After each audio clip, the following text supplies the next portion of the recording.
Good day everyone, I'm Kathleen Gilgalon and today I'm going to discuss about the economic development of the Philippines from galleon trade down to World Trade Organization. So here's our guide for our discussion. First one, we're going to have a brief background about the pre-colonial period, and then we are going to have the Spanish colonial period, the American colonial period, and lastly, the post-colonial period. Before we proceed to our discussion, we first define what is economics. According to Adam Hayes, economics is a social science that focuses on the distribution, production, and consumption of goods and services and analyzes the choices that the individuals, businesses, governments, and nations make to allocate resources. To simplify, economic is the study of how people allocate scarce resources for production, distribution, and consumption, both individually and collectively. In pre-colonial era, the natives, which were mostly situated by riverbanks, coastal ports, and central plains, were friendly to traders.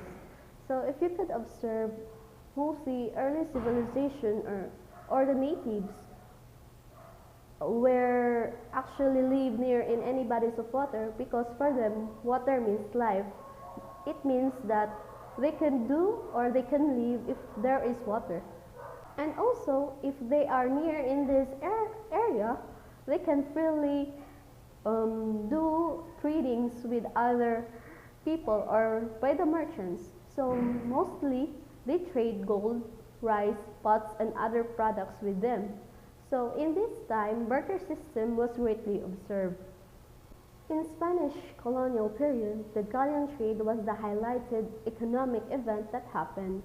During the years 1565 to 1815, a Spanish sailing ship made a yearly round trip from Manila to Acapulco and Acapulco to Manila.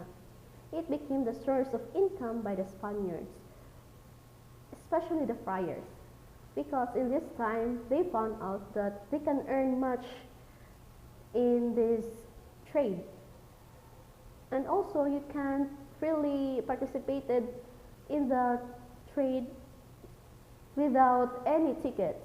This ticket serves as your key pass to join the galleon trade. And the following are the places that participated in or contributed in the galleon trade. The first one is the Mexico and Peru. Their contribution was maize or corn, tomatoes, potatoes, chili peppers, chocolates, and pineapples. While the Latin America, mostly it is tobacco and silver. While in the Philippines, it became the distribution center of silver mine in Americas. China, they produce silks, porcelain, paper, and various manufactured goods. In Indonesia and Malaysia, spices, aromatic specialty woods, herbs, medicines, pearls, and cinnamon. While in India, slaves, jewelry, cotton cloths, iron, and gunpowder. So the government had a monopoly on the galleon trade. There were only two galleon used.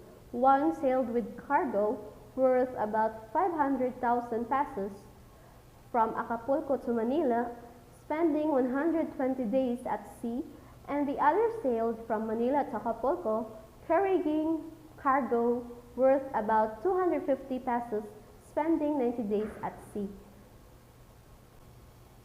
And the Manila-Acapulco galleon trade ended in 1815, a few years before Mexico gained independence from Spain in 1821. After this, the Spanish crown took direct control of the Philippines and governed directly from Madrid. Sea transport became easier in the mid-19th century after the invention of steam-powered ships and the opening of the Suez Canal, which reduced the travel time from Spain to the Philippines to 40 days. So the next slide is the route of the galleon trade. As you can see,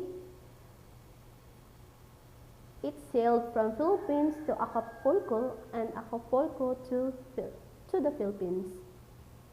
If you could observe, there are other routes that is present in the picture.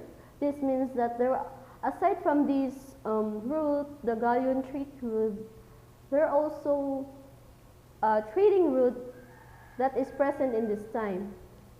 So let's move on from the Suez Canal. The Suez Canal is a man-made waterway that travels from the Red Sea to the Indian Ocean. It is a route for direct shipping between Europe and Asia and a vital place for international trade. So, in American colonial period, the U.S. President McKinley thought that Filipinos are incapable of having self-government. That's why he didn't give the Filipino its independence. And also, he had an agenda. The first one is to make Philippines a market for U.S. export, and the second one is Philippines to be the source of cheap raw materials for U.S. industry. And in this time, there were laws that being implemented. The first one is the Payne-Aldrich Act of 1909, which allowed Philippine goods to enter the American market duty-free while also exempting most manufactured American goods from tariffs in the Philippines. The idea of this act is that the Philippines can freely join the free market, but the condition is that the the products that came from Americas should be exempted from tariffs here in the Philippines. And the next law will be the Jones Act, or it is also known as the Philippine Autonomy Act of 1916, which statute announcing the intention of the United States government to withdraw their sovereignty over the Philippine Islands as soon as a stable government can be established. So here in this act, the condition is that the American can give the independence to Philippines if they can have a stable government. So in Hare-Hou's Cutting Act of 1933, it is the first law setting a specific date for Philippine independence from the United States, but this act was being rejected by the legislative in the Philippines. That's why a year after, Tydings-McDuffie Act, or the Philippine Commonwealth and Independence Act of 1934 was established. It states that the U.S. statute that provided for Philippine independence to take effect on July 4, 1946, after a year transitional period of Commonwealth government. And lastly, the Bell Trade Act, or also known as the Philippine Trade Act of 1946. In this act, it extended free trade with the Philippines for 8 years to be followed by 20 years of gradually increasing tariffs. Because Bell Trade Act happened after the World War II, that means that the economy of the Philippines were being devastated because of the war. The idea here in post-colonial period is that we're having now a banking system and we establish diplomatic ties with the foreign countries. But the saddest part here is that nalubog tayo ng utang because of the previous loans of the previous administration plus the heavily foreign loans of Marcos. Because in his time, there were lots of projects that being mismanaged, especially the Bataan Nuclear Plant, or the BNPP, that was located in Morong, Bataan. Because of it, the succeeding administration felt the economic problem. So in Fidel Ramos' time, His administration was a proponent of capital account liberalization, which made the country more open to foreign trade, investments, and relations. So the following are those associations that he joined. The first one is the Asia Pacific Economic Cooperation, or APEC.